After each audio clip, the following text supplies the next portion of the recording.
화웨이에 대한 제재는 무역전쟁 초기 때부터 내내 이어져 왔어요. 하지만 틱톡에 대한 제재는 최근에 시작됐거든요. 그러면 틱톡을 제재하려는 진짜 이유는 뭘까요?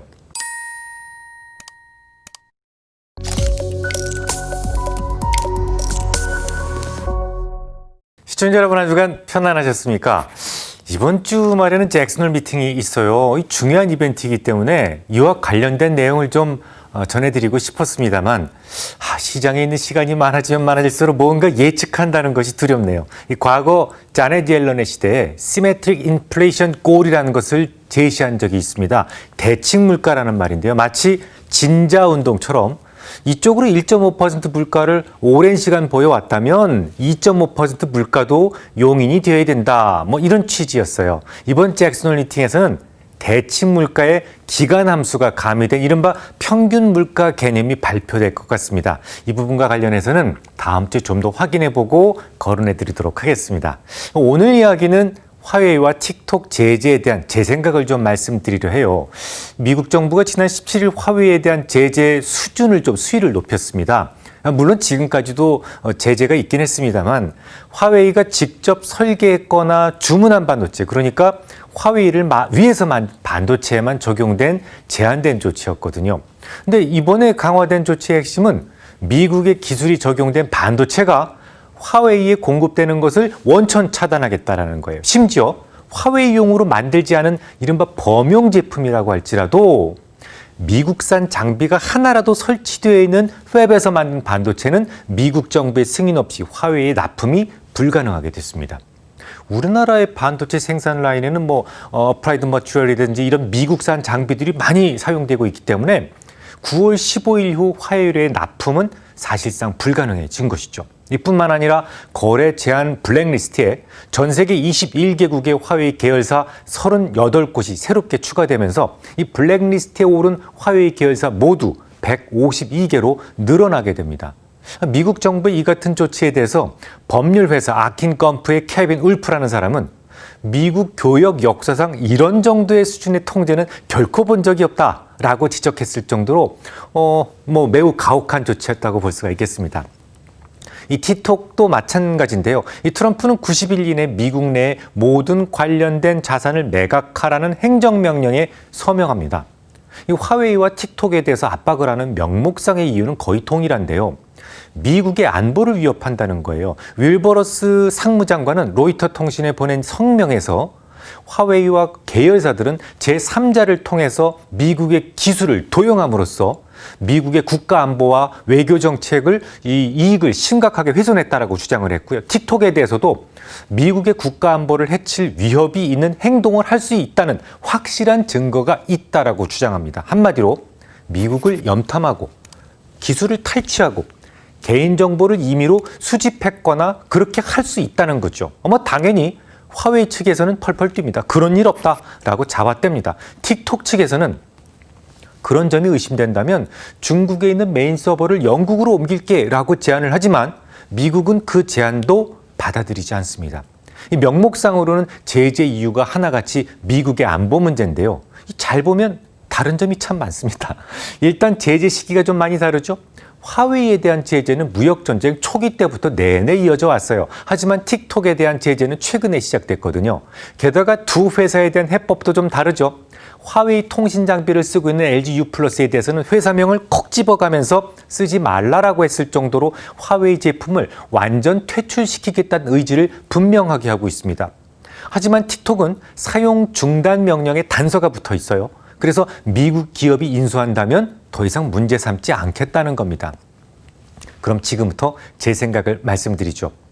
우선 화웨이에 대한 제재에 대해서는 스파이 장치를 심었다라는 것이 수년째 지속되고 있는 일관된 이유인데요. 충분히 그럴 가능성은 있어요. 샤프슈터가 아들에게 보내는 편지의 전반부를 보시면 유대인에 대한 이야기가 참 많이 나옵니다. 아무래도 금융 지식이 전무한 학생들에게 조금이라도 편안하게 금융을 접근할 수 있게 하도록 하자라는 취지로 쓴 글이기 때문인데요. 유대인들을 이해하지 못하면 금융시장에 대한 이해가 사실상 좀 어렵습니다. 그래서 유대인과 유대인인 척하는 모든 사람들을 합쳐서 전 세계 4천만 명 정도에 불과하지만 그들은 세계의 금권, 언론, 그리고 정보, 식량 이런 것들을 모두 장악하고 있다라는 말씀을 드렸었어요. 오늘은 그 이야기 중에서 정보와 관련된 이야기인데요. 유대인들은 통신위성이나 혹은 도처에 깔려있는 통신 장비 등을 통해서 수많은 정보들을 수집해 왔습니다. 어느 나라든 이 도감청은 정보 수집의 기본 아니겠습니까? 뭐 굳이 적성 국가에 대한 도감청이 아니더라도 모든 정부는 여당이나 혹은 정적이 무슨 생각을 하고 있는지 뭐 이런 거 궁금하지 않겠어요? 앞에서야 고개를 숙여도 뒤돌아서 무슨 일을 꾸밀 수 있을지도 모르니까요. 지금은 사라졌지만 과거 보안사에는 감청반이라는 것이 따로 있었던 것은 뭐 공공연한 사실인데요. 그곳에서는 뭐 야당 인사들은 물론이고 여당의 주요 인물들까지 실시간으로 감청해 왔었죠. 미국도 2차 대전 이후 반세기 동안 남의 나라를 늘 염탐해 왔어요. 어느 정부가 몰래 핵을 만들려 하는지 혹은 어떤 뒷거래를 하는지 말이죠. 문제는 어떻게 그들의 감청 장비가 세계 도처에 깔릴 수 있었을까라는 부분인데요. 이 비밀을 풀어줄 수 있는 열쇠가 지난 2월 11일 공개된 적이 있죠. 워싱턴 포스트에서는 스위스의 보안 장비 업체 크립토 에이지의 실소유주가 CIA였다라는 점을 폭로했는데요. CIA는 독일의 정보기관인 BND와 더불어서 크립토 에이지를 비밀리에 소유하고 이 장비를 통해 120여 개국을 도청해왔다는 겁니다. 이 정도면 눈치채셨죠? 대학 시절 여자친구에게 성모대에 놀러 가자고 하고는 고의로 배가 끊어지기를 기다렸던 남자라면 딸이 남자친구와 성모도 놀러 간다고 그러면 펄쩍 뛸 노릇 아니겠습니까? 그러니까 화웨이의 통신 장비가 전 세계로 퍼지는 것이 기분 나쁜 겁니다.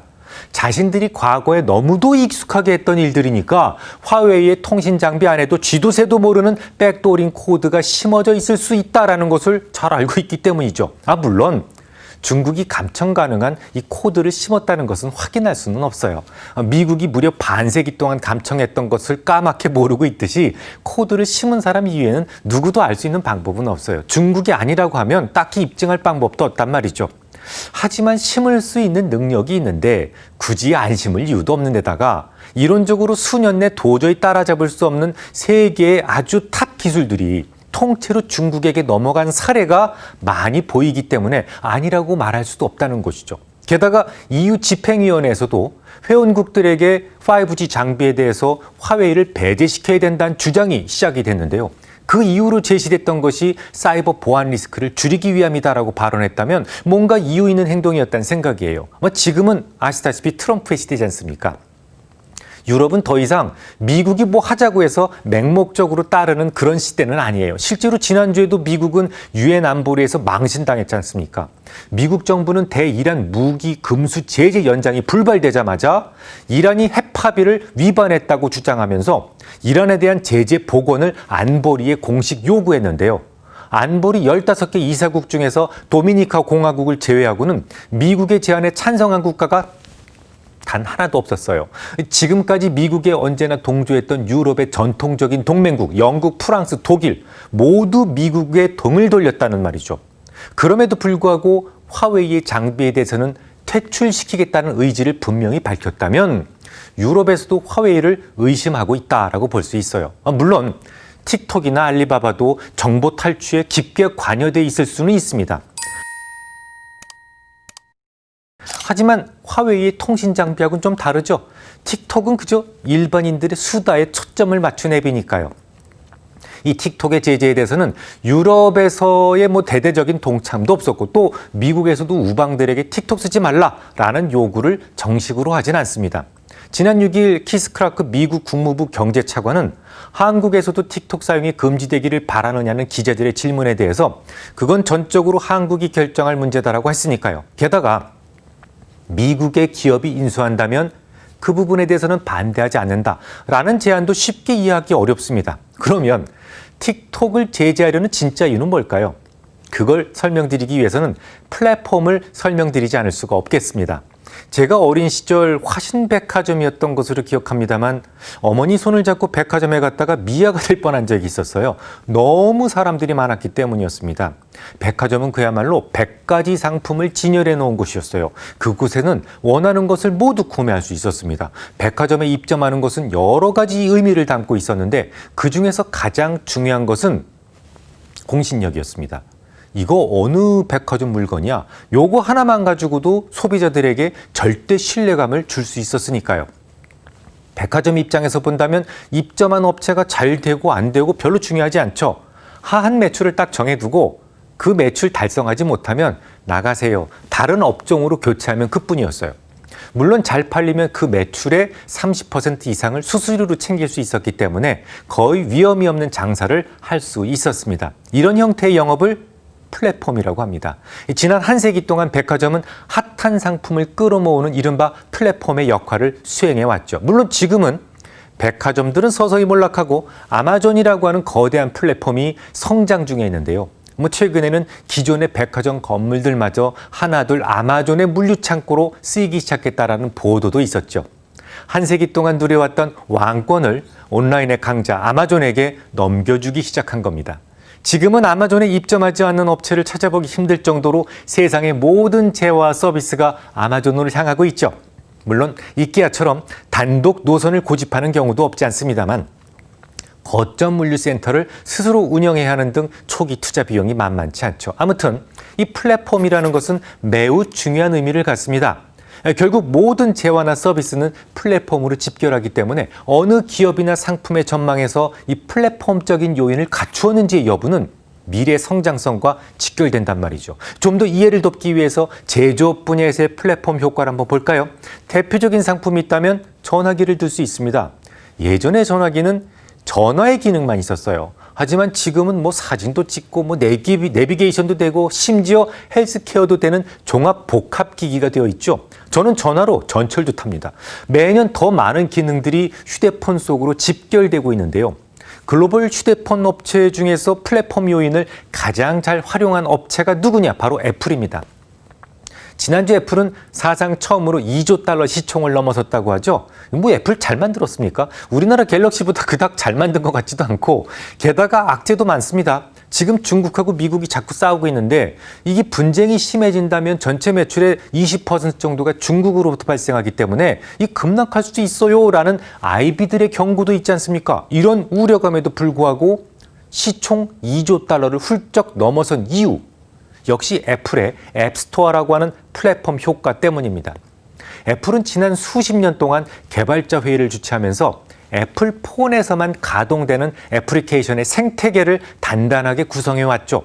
앱스토어에 입점하게 되면 수수료율이 30%에 달하는데요.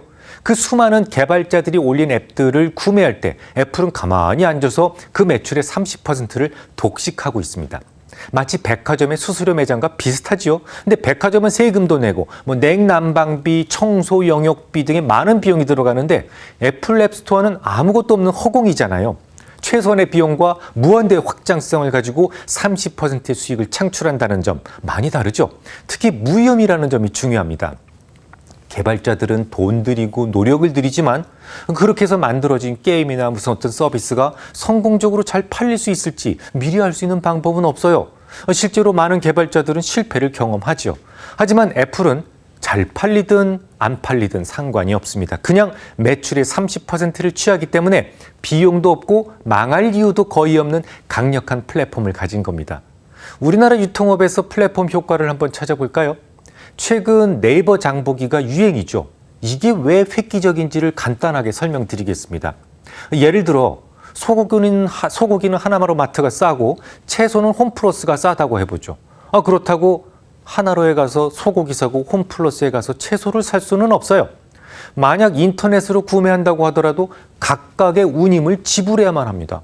이건 사실 하나의 네트워크 안에서도 마찬가지 아니겠어요? 예를 들어서 11번가 안에 들어가서 몇 가지 상품을 한꺼번에 장바구니에 넣고 구매한다고 해서 운송비 한 번만 내는 건 아니죠. 각각의 업체에서 요구하는 운임을 모두 따로따로 지불해야만 합니다. 하지만 네이버 장보기에서는요. 하나의 장바구니에서 모든 걸 담아서 하나의 운송료로 매수가 가능해집니다. 어떻게 그게 가능할까요? 네이버 장보기의 샵인샵 형태로 입점해 있는 하나로마트에서 소고기를 사고 홈플러스에서 채소를 담아서 하나의 장바구니에 담으면 운송비는 한 번만 지불하면 된단 말이죠. 풀필먼트라고 하는 신개념의 플랫폼 때문인데요. AI 분석을 통해서 구매자들의 소비 패턴을 미리 분석할 수 있기 때문에 가능한 일이죠. 예를 한번 들어보죠. 제가 저하고 관련된 수년간의 구매 기록이 남아있을 거 아닙니까? 대략 연간 몇 개의 비누를 사용하더라라는 구매 기록이 있다면 제가 비누를 주문하기 전에 미리 특정 메이커의 비누를 풀필먼트형 창고에 갖다 놓으라 요구할 수 있어요. 그럼 생산자는 그 창고의 비누를 고객이 찾기 전에 혹은 임박해서 미리 입고시키게 되고 AI의 분석대로 고객이 찾으면 곧장 배달이 가능합니다.